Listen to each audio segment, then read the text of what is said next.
और चलिए अब सीधे रुक करेंगे मेरे सहयोगी दीपक चौरसिया का, जिनके साथ में इस समय वीएचपी के उपाध्यक्ष चंपत राय भी मौजूद हैं। आपको बता दें, चंपत राय लगातार अयोध्या की जब सुनवाई हुई तो इस दौरान वो सुप्रीम कोर्ट में भी सुनवाई के दौरान पूरे समय मौजूद रहे थे।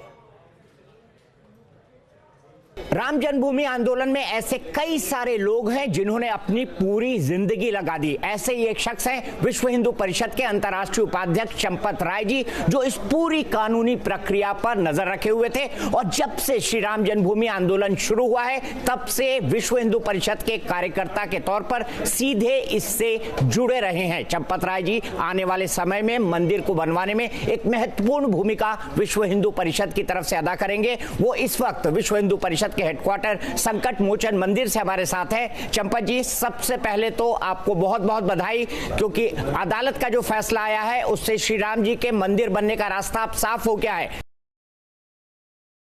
मैं आपसे ये जानना चाहता हूं, क्या इस ट्रस्ट में जो सरकार प्रस्तावित जो प्रस्तावित है सुप्रीम कोर्ट की तरफ से और सरकार जिसको बनाएगी, क्या इसमें सरकार के प्रतिनिधि भी शामिल होने चाहिए?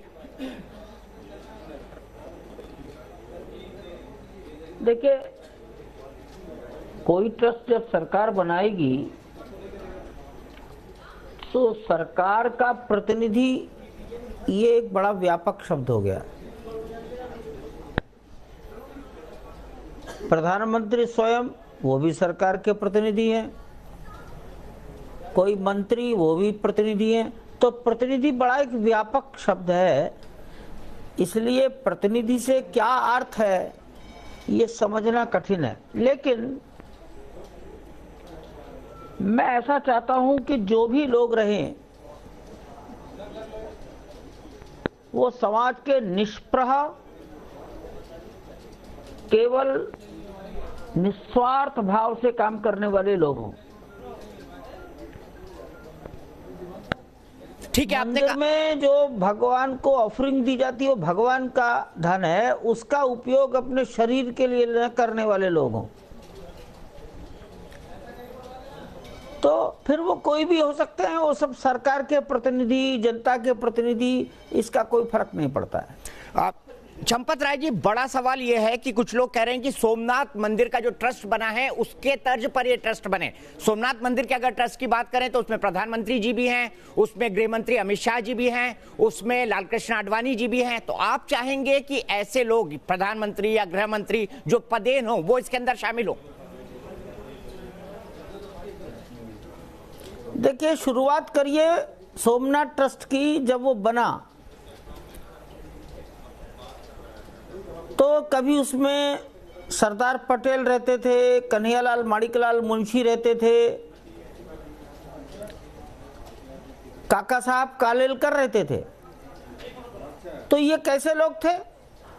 और आज भी जो लोग हैं उनसे ये अपेक्षा नहीं है कि वो इसका एक पैसा भी उपयोग करते होंगे।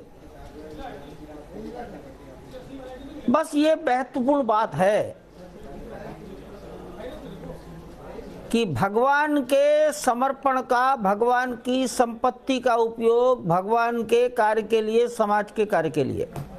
ठीक है, मैंने आपकी बात मानी कि उनके पास वक्त भी हो और भगवान के पैसे का भगवान के लिए उपयोग हो, समाज के लिए उपयोग हो, माफ कीजिएगा, भगवान के लिए उपयोग हो और उससे जुड़े कामों के लिए उपयोग हो। लेकिन कई लोग ये भी प्रस्ताव कर रहे हैं कि कौमी एकता को बढ़ाने के लिए क्यों ना, अगर ये ट्रस्ट सुप्रीम कोर्ट ने बनाने को कहा है तो इसमें सभी धर्म के प्रतिनिधि आ जाएं, हिंदू भी आ जाएं, मुस्लिम भी आ जाएं, बौद्ध भी आ जाएं, जैन भी आ जाएं, ईसाई भी आ जाएं। क्या आप ऐसे किसी प्रस्ताव का समर्थन करेंगे?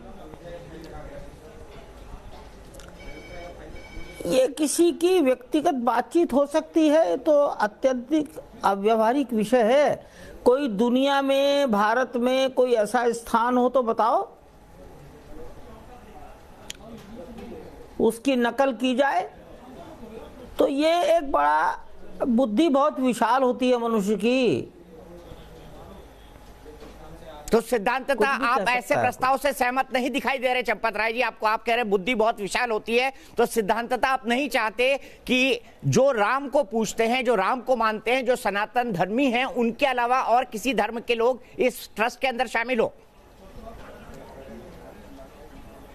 एक बार इस पर देश में जन भावनाओं का आकलन कर लिया जाए। मेरे विचार से वो भी नहीं चाहेंगे। केवल मैं ही नहीं, देश की जनभावनाओं का आकलन को तो जो मैं बोल रहा हूं वही समाज बोलेगा।